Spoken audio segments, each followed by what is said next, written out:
Hello, all, and welcome to the session. Thanks for joining us. Uh, so, as thanks, Regina.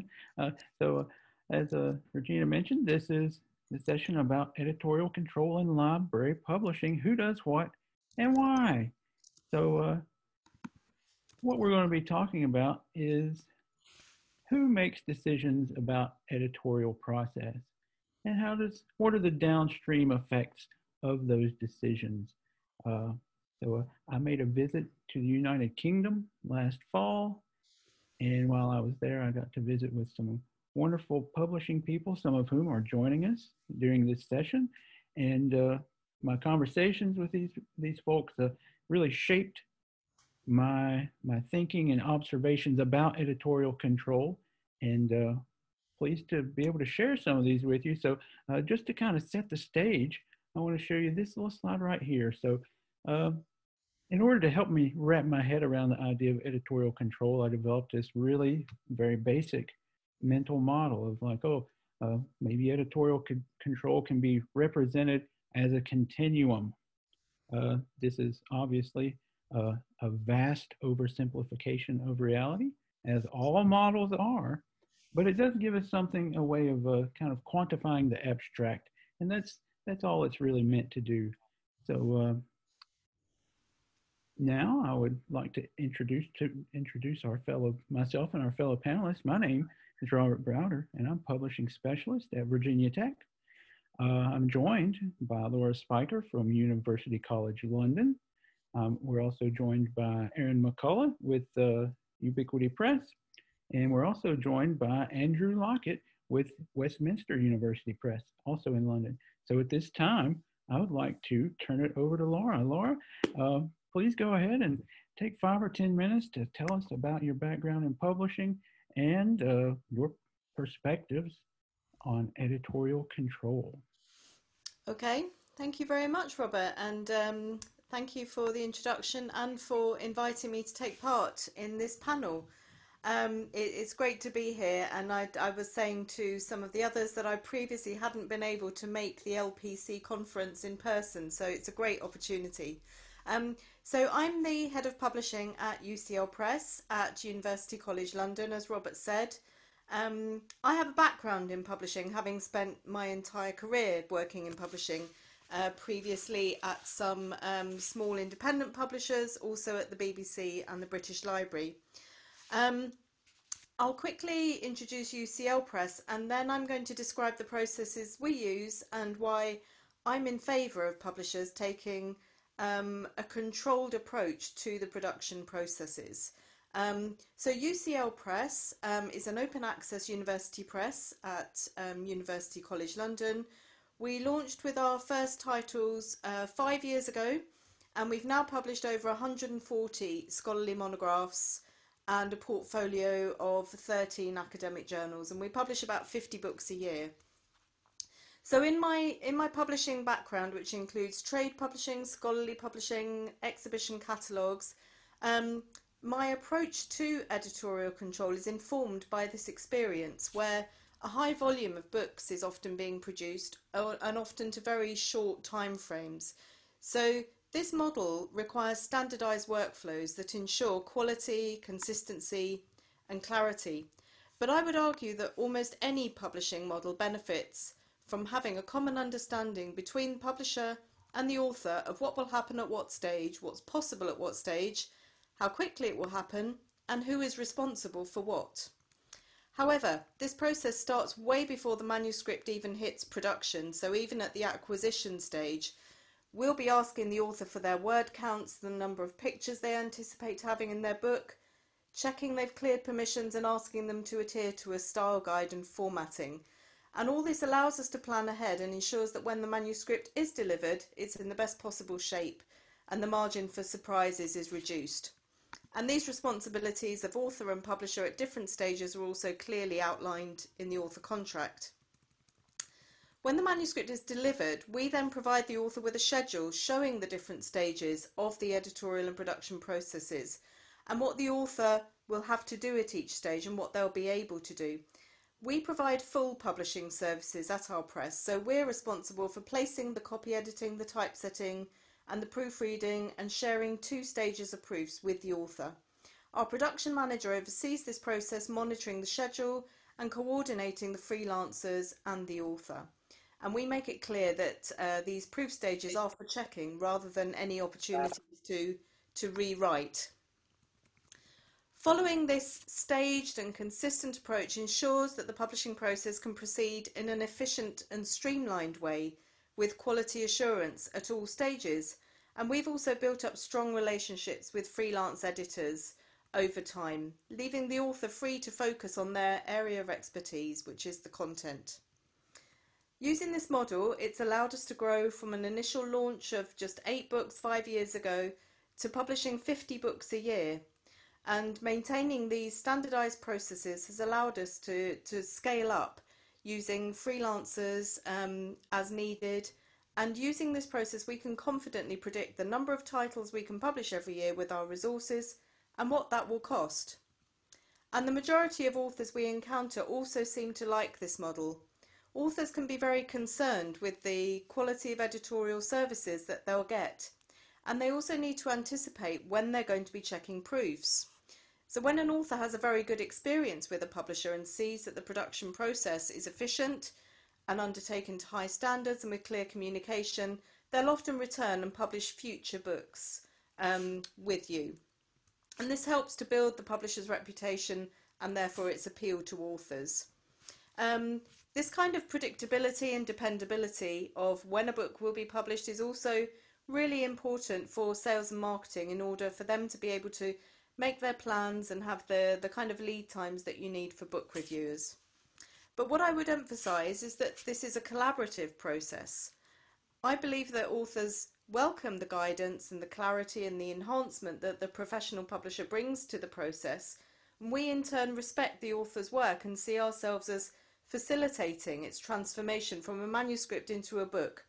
We don't make any changes to the manuscript though without the author's approval, and the author sees and approves all the stages of proofs and the copy editing. So it's very collaborative all along.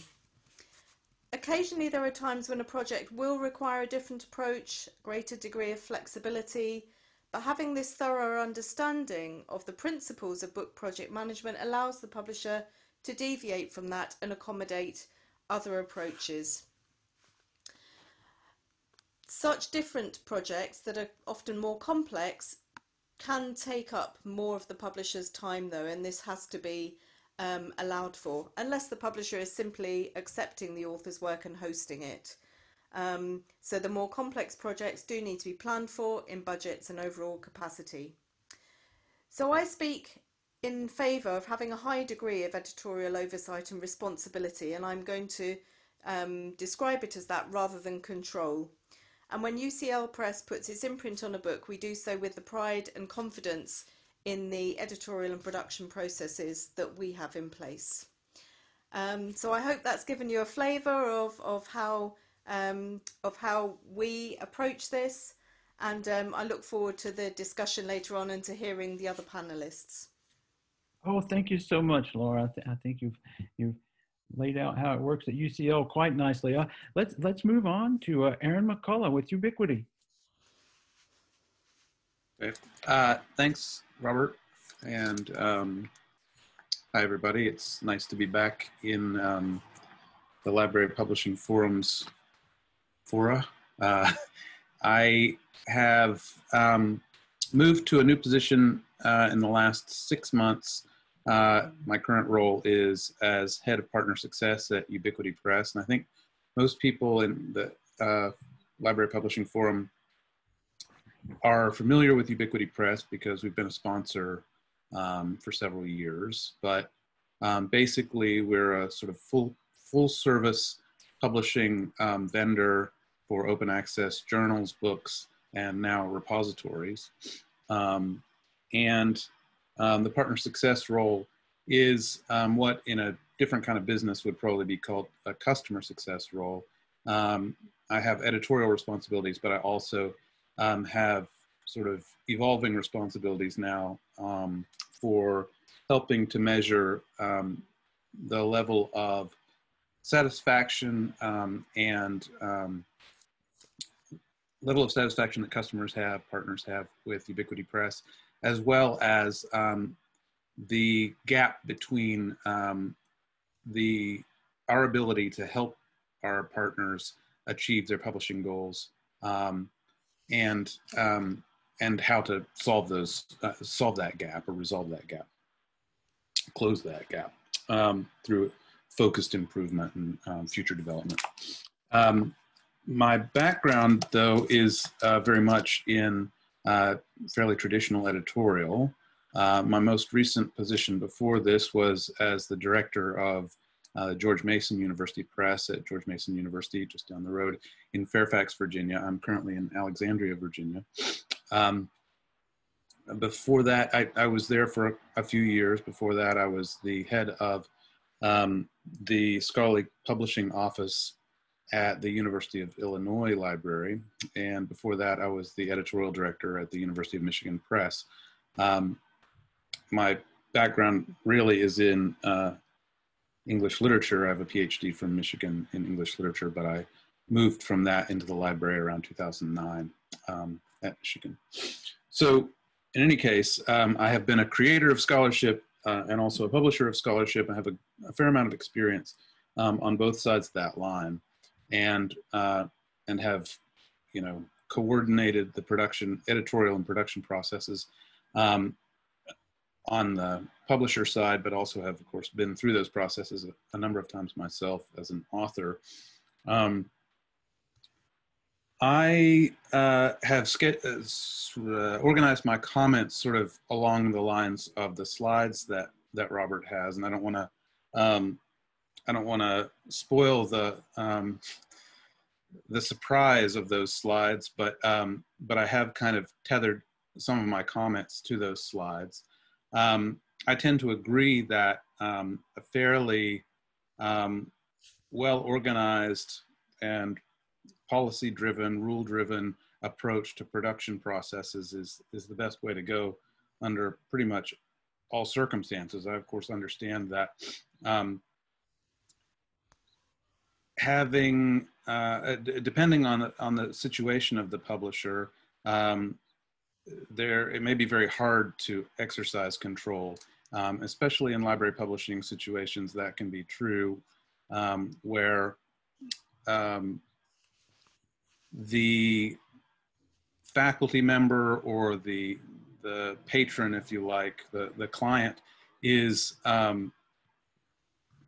sees themselves more as someone who gets services from a library than as an author who is in a more traditional university press environment, very sort of solicitous and eager to see the press take on their project because they desperately need it for professional credentialing, for example. That's not often the case in library publishing, and so often the balance of power is different, and it can be harder for university library publishers to sort of lay down the law and say you have to do it this way or you can't participate. That being said, I think that deviation from pretty standard processes kind of only leads to chaos. My first sort of, I guess, comment or assertion here would be that the framing of this panel in terms of editorial control is something that I have a bit of a quibble with. And that is because editorial control, when we talk about editorial control in particular, I think a lot of people really would imagine that to be about who owns control over content and who is exercising the gatekeeper function around content, what content can be or cannot be published, and not so much the production processes that happen after the content has been accepted by the publisher. So if we say that the authors have complete editorial control, it's important to specify which part of the process we're really talking about. And I would separate it into editorial being more the acquisitions and assessment of content piece, and production as the processes that are really the sort of logistics of getting an accepted manuscript from that point of acceptance through a transmission process into a published final object. But I think, and I will be repeating what has already been said a little bit, but that traditionally the publisher does separate these things and does exert a fair amount of control over the second half, the production process, as a way of saving the content editorial team, the content producers, and also the editors on that side of the line from the effort of reinventing the wheel. Because if you don't have expertise in production workflows, then you're probably going to come up with something that isn't quite as efficient as what is a very time-tested and proven way of doing things. So the publisher usually takes full responsibility, or a great deal of responsibility, for coordinating that side of things in order to free the editorial group to focus on what they really care about and where their expertise really lies, which of course is the knowledge making, or the content production and assessment. The spectrum Robert showed at the beginning of this panel, again, in the same kind of way, I'm not sure it's really about editorial control. I think at the very least, that term isn't clear enough to represent the full complexity of what publishing involves. And so if we say that publishers have full editorial control of a journal, for example, I would expect that to include the right to reject manuscripts, for example, select peer reviewers, et cetera. But that rarely happens in cases with journal publishing or with book publishing, for that matter, when handled by library publishing operations.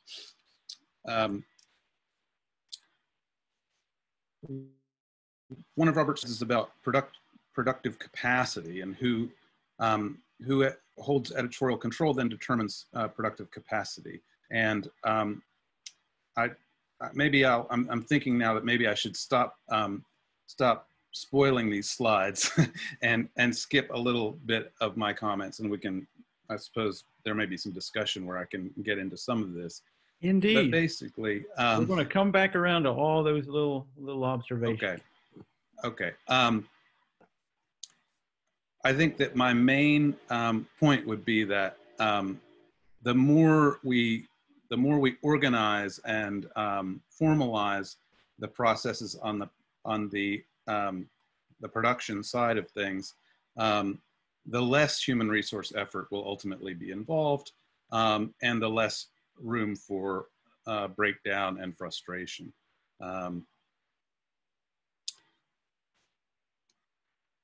The one thing I want to make sure I say is that it's hard for me to understand what the benefits would be for non-standardized production processes. That in my experience, non-standardized production processes typically mean ad hoc, non-repeatable, spontaneous efforts, essentially the very thing that you seek a publisher in order to avoid if you're wanting to create content and share it with the world. And I think that the production process is an area where creativity is seldom helpful, except maybe in cases, very specific kinds of elaborate digital projects and so forth. But that really creativity belongs on the authorial and acquisition editorial side of things, not on the production side of things. And I'll hand the mic over on that note. Aaron, thank you so much for these nuggets of wisdom. Now I'd like to pass the pass the panel over to Andrew Lockett from Westminster University, London. Andrew, welcome. Wonderful to see you. Thank you for joining us. If you could take 5 or 10 minutes to tell us about yourself and your experience and your work and your perspective on these important topics. Sure. Okay. Well, I'll see if I can pick up a few threads from Lara and Aaron's talk along the way. We're all very different publishers. Now, perhaps sort of explain a little bit of University of Westminster Press and its, peculiarities. So we were started off 5 years ago, an entirely open access press, working with Ubiquity as our platform provider. By the end of 2020, we will be publishing 6 journals and around 8 books a year. We operate with just one full-time staff, that's me. And I think that's partly, that partly explains a little bit of the kind of character that we have. So if there's any kind of consultation about any editorial matter, it comes through me. There are obviously kind of procedures and guidelines and so on, but if it's in any way hanging outside of those, then it's going to end up on my plate. Are we a library publisher? It's interesting. The history of where we've been situated in the University of Westminster is very varied. The current reporting line is via our research office in a sub-team called Research Environment and Scholarly Communications. And if you think I'm reading that out because I don't remember, that's because it's new. It's about 2 weeks old, and it's not the first change that we've had. I think I've probably had about 5 or 6 different channels of reporting through the time. Open access is very significant to that department's activities, including open access repository, various data functions around research, reporting, training, and impact. And if I mention the word REF, or the research evaluation framework, then that will explain quite a bit of that context, which is very important in the UK. In terms of where I live, well, I do actually have an office which is housed with the librarians, and it's something I requested as the most appropriate location. I still see the university library as the most important crossroads between research, publishing, teaching, and ultimately the hub of scholarly communications, and probably the best honest broker we have in that overall ecology. UWP has one editorial and publishing governance committee I work with and report to. My specific reporting structure on things like budget and policy bypasses that to a certain extent, but what we publish is ultimately determined by the UWP board and general policies agreed there. This is largely based on recommendations I've developed and have presented to them. Originally, I think we molded a lot of our workflows around ubiquities, but in practice, I've kind of played around with elements of that to reflect the fact that I wanted to move fairly quickly and as flexibly as possible. This is also the point where I probably should declare myself as a 100% publisher with no library training and quite limited academic credentials beyond a decades-old degree, some published journal articles and book chapters. Some 34 years with previous employers, including Oxford University Press, Routledge, British Film Institute Publishing, to name but a few. I have some other insights into other new university presses in the UK, having advised to and discussed the issue of setting up new university presses with several. I mainly work in the humanities and social sciences and have experience across very large and very small organisations. I think probably a couple of key points, and I'm not going to go too much into the whole production thing. Peer review in our journals should and normally is handled by the journal editors and special issue editors. Peer review for books is normally, though not exclusively, handled by myself and reflecting the kind of special curation elements of the commissioning role as prized by many university presses in the US and the UK. My overall accountability on all fronts, whether it's marketing, social media, production, is via myself reporting to the UWP board. One thing I think I've got to kind of highlight is I think I'm increasingly of the belief that training is vital. And it's perhaps important to say that I fear that a relatively small proportion of our researchers spend a lot of time on publishing matters, let alone considering how they should operate in general.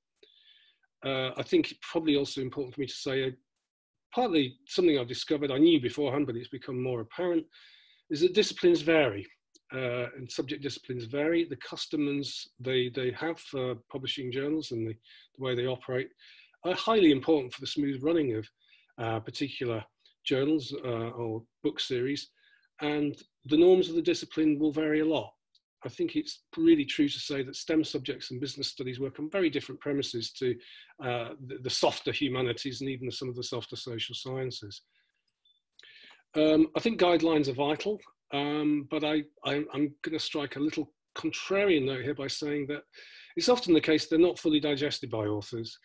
So a lot of information or instructions are not fully attended to by the average author, who may just have one contribution with our publishing house. And so I think I find after a while that there is a limited value in just pointing to the guidelines, because, you know, you can lose a lot of time by doing that, and the matter can be remedied very quickly without waiting for 3 weeks for a response.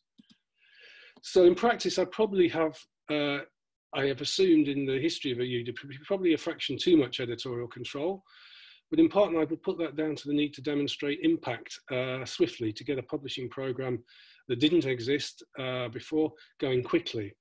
With the program firmly established, I'm now looking at retreating somewhat, focusing more on guidelines and environments, and especially for the journals, that is, and less on making publications happen to high quality at the highest speed. There comes a point, I think, when it is just more important to create an environment where journal editors and those involved in the book productions learn themselves what are the best processes, rather than you know, me just pointing to kind of guidelines. I think there's an element of first-hand experience that can be really important, and we know that obviously the best authors do get to understand publishing and get to work with it more collaboratively. I think in the UK we've seen some press operations new in the last 5 or 6 years that have stalled a little, especially in the first 18 months, whilst assumptions regarding costs and workloads are reassessed in the light of some real projects and hard reality. So getting projects and going and seeing results felt like the #1 priority to me in the first 2 to 3 years at Westminster, and that probably meant that I did take a bit more editorial control on all aspects than is maybe ideal. And so I think in the long run, I would absolutely agree with the previous speakers about you know, having firm processes, having firm guidelines, and establish them.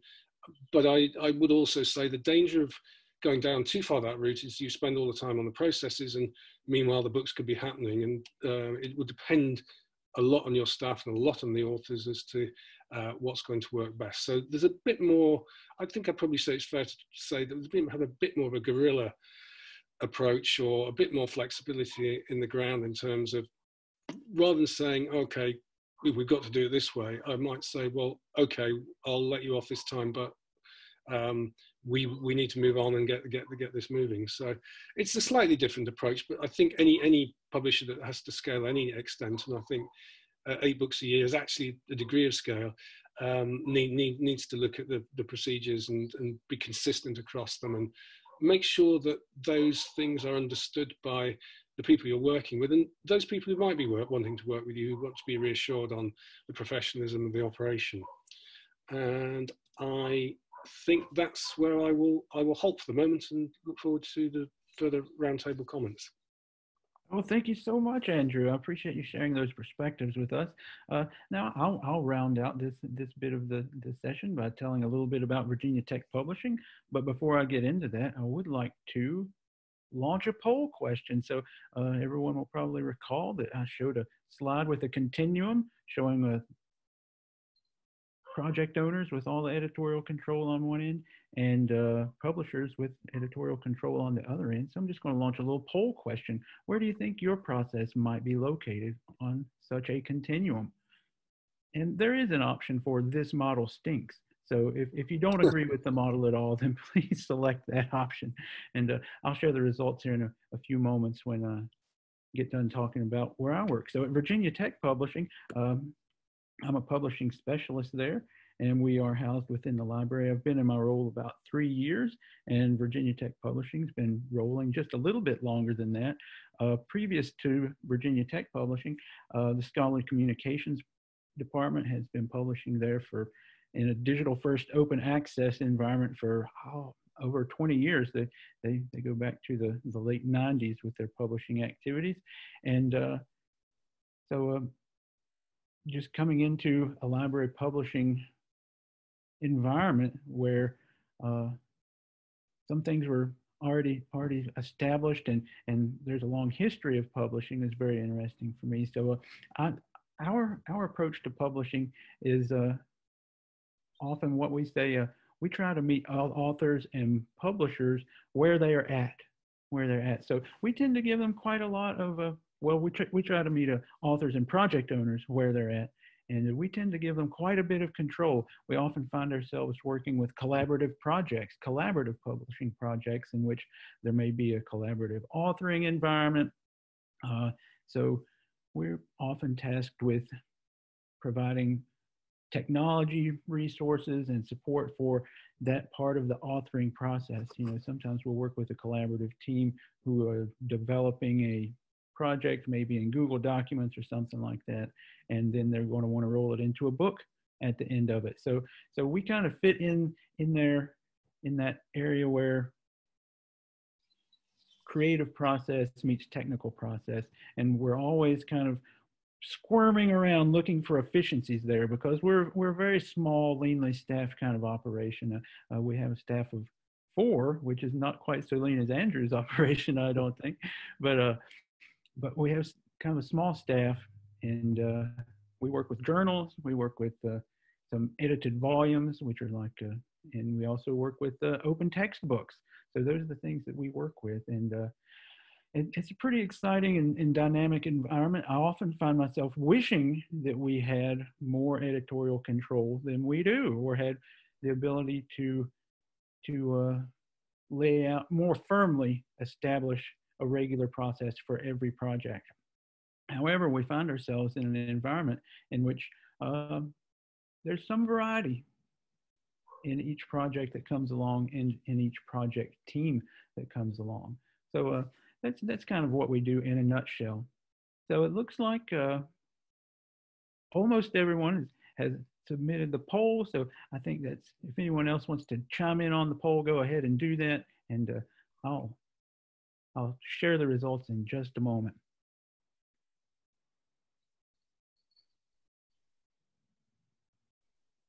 All right, then onward. We'll end the poll, and I think everyone should be able to see the results of the poll here on their screen. Where do you feel your process might be located on this continuum? Project owners have all the control. Only 5% said that. Project owners have most of the control, 50%. So that's pretty big here in the library publishing forum. That's quite a lot. Control is shared about equally, 25%. I think that's nice. Publisher has most of the control, 18%. Publisher has all of the control, 3%. This model stinks, 0%. So doesn't totally stink anyway. So thank goodness for that. I've done something well. So okay, so that's the results of that first polling question. Now I'm going to launch a little follow-up question, and if you could, which would you prefer to increase? Would you prefer to have more control for project owners or more control for publishers? What do you think about this? How does everyone feel? I know that in my own work, I often wish that I had a way to normalize our processes a bit more. And that leads me into our next little slide here. And that's going to be the next thing for our discussion. And that's, where does editorial control and productive capacity meet? Those two things. So I think that whoever is holding editorial control has a big possibility of impacting the productive capacity of a department. So what do others think about this? I'd like to just open it up to the panel.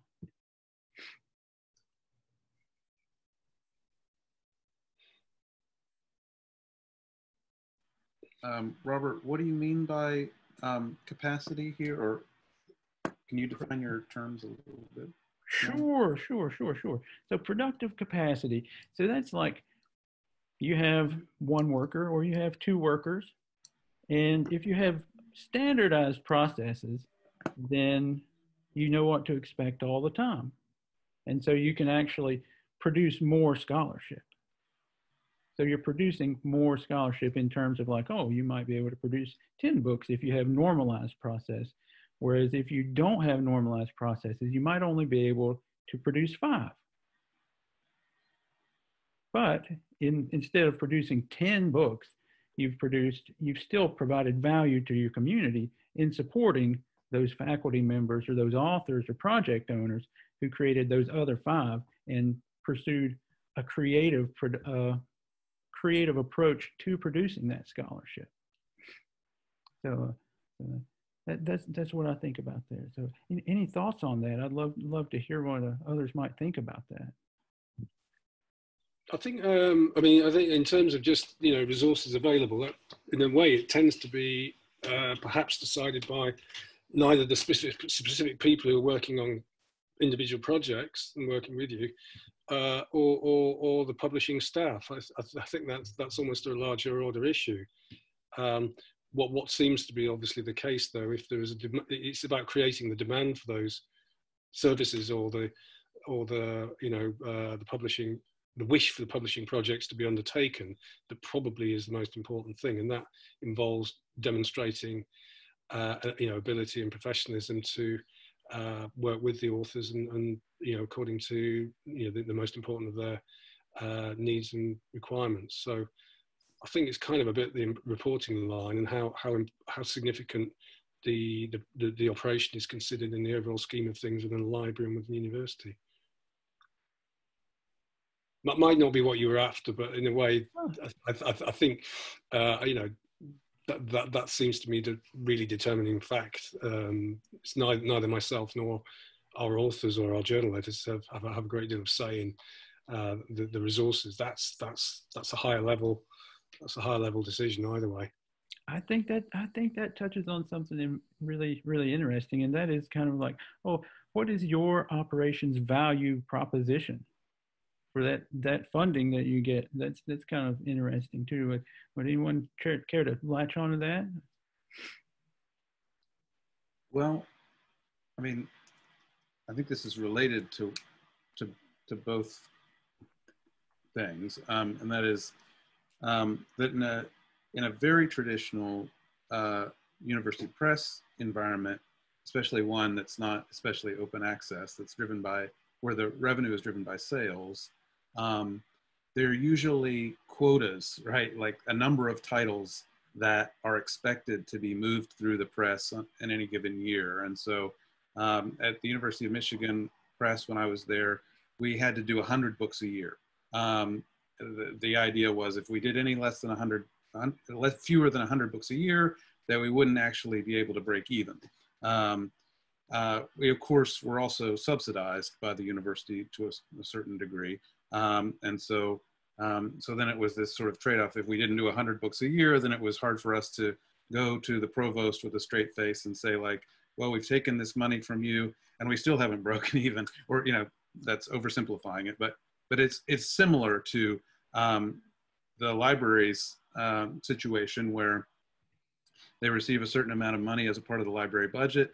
And then the question is, well, what is the value, Robert, as you suggest, what is the value that you're delivering for this expense? In the traditional university press model, it's somewhat easy to quantify and say like, well, we did 100 books. Each of our editors did, 20 books this year or whatever. In a library, because sales aren't on the other end of it, and this is something that traditional publishers always kind of trot out and clobber library publishing with, which I disagree with, but it does make the evaluation side of things a little murkier. I don't know what the answer is, but in terms of like productive capacity, I think that the traditional university press model suggests that a single editor can produce a lot of books if forced to do so. It's something I did not like about working in that environment. But some commissioning editors in UK presses will have 50 books on there, you know, there'll be an expectation of 30, 40, 50 books a year, which makes it very hard for me to fathom the quality control there, you know, how that works. But because I could barely read 50 books a year, scholarly monographs a year, much less, you know, get that many good ones. I'm not sure in that kind of model, reading really comes into it. I mean, the commercial pieces, I know that, exactly, you know, are tasking editors with 100 books a year. And I don't know how they do the admin. Incredible numbers. So we're in a slightly different position, and looking at the productive capacity question, and I'm talking about the production side of it now rather than the commissioning. And I don't know, Robert, if your question was about both of those, or was it mainly about production? I was thinking mainly about the kind of the intersection of process definition and who's controlling that process definition, and how that could impact the productivity of a department or of an operation. But acquisitions are very important to consider too. So we're I suppose at the other end, where we've grown very fast, where we you know, started with one person, and then the demand grew, and the institution wanted us to meet that demand, and so we had to continually present to the institution how many books we could produce with a particular number of staff. And so it certainly was easier to work that out, knowing roughly how many books they could manage on the commissioning side and on the production side, in fact. And so certainly in that situation, I was conscious of presenting a model that was streamlined and effective, so that we could produce as many as we possibly could while maintaining quality at the same time. Oh, that's very interesting. So would you say that a standardized process could allow you to do more reliable projections for production? Definitely. Okay. Oh yeah, I agree completely with that. Yeah. Yeah.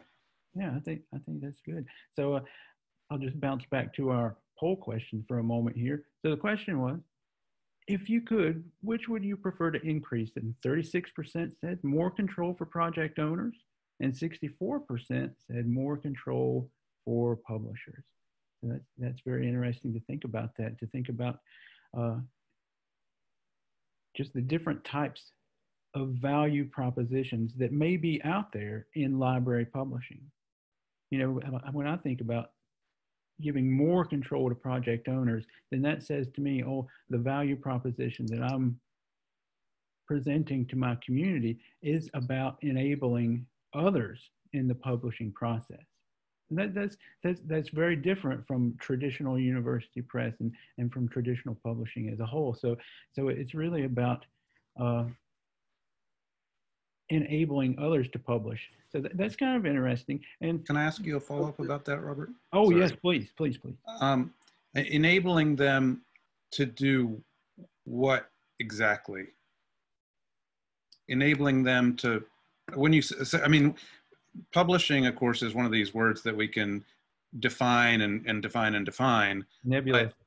Which part of the process? Because, and the reason I'm asking, I'm not trying to like ask a loaded question here. The reason I'm asking is that I think that the more control we give them, authors, project owners, the more we also have to be really clear about expectation management on the quality assurance side, right? Because what we're enabling them to do, among other things, is to fall on their faces, right? Because if they reinvent the wheel and they build a square wheel, then, you know, they have a square wheel. And if in the end that's okay, then I don't have any problem with that. I actually am a person who, you know, is very much into do-it-yourself punk rock aesthetics, but most academics are not. when it comes to their own publications. And so if at the end of the process, they have something that is a square wheel, essentially, and they don't like that, then if they blame you, that's bad. And that's what I worry about. Or if they blame Ubiquity Press, for that matter, right? That is a worrisome thing. And I think that being out on that end of the spectrum where you're providing a lot of control to project owners, then those are risks that are very real, and those can come home to you in the form of professional career risk, you know, as someone who's enabling that kind of thing to go on.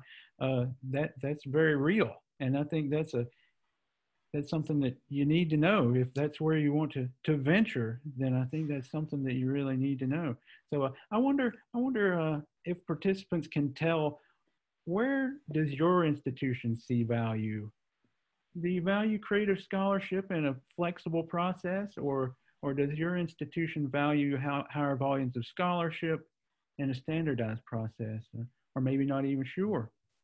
I think one thing I would say, which is I'd say is true, is I think there is a value in being local to your institution, and just that kind of proximity. There's a degree of alienation, I think, amongst some academic authors who feel very remote from some of the publishers they work with, or don't work with, or don't, you know, receive responses to their proposals from.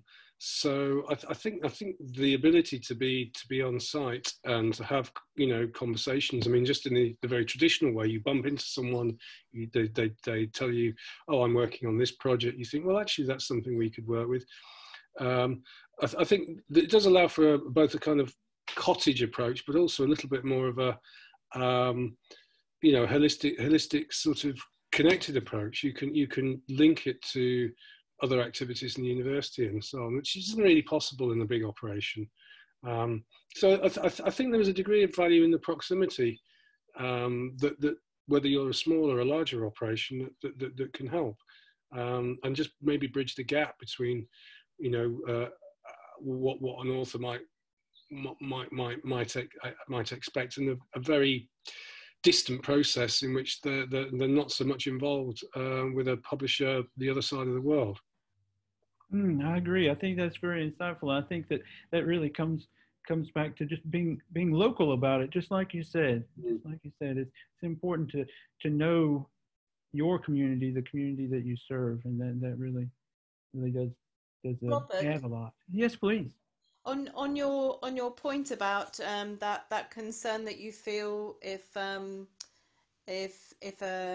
project owner or author has a lot of control, and you're thinking about how you can both accommodate that while retaining the quality assurance.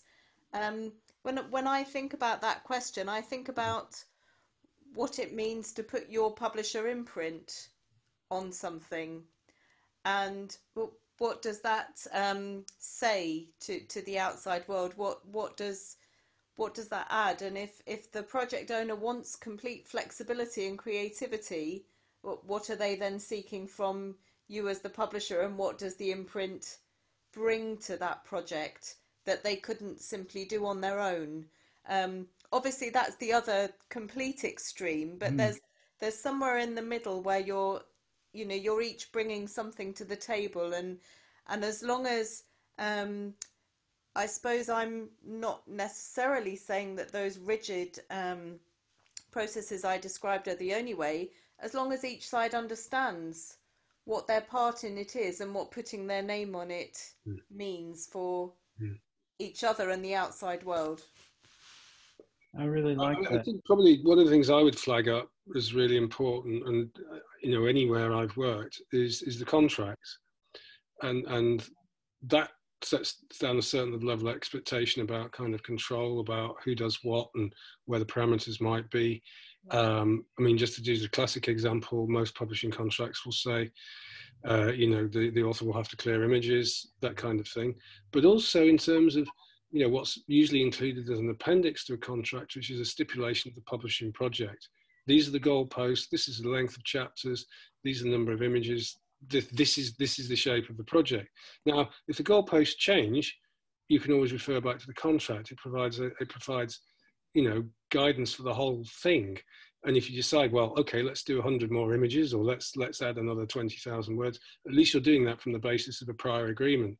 So although to a certain extent we're often having, publishing contracts almost like, from one part of the university to another, I think they're still really vital in terms of setting expectations, so that when, if someone wants to change those, and that could come from the publisher side sometimes as well, then you can refer that to the point, well, hold on, this is what we agreed.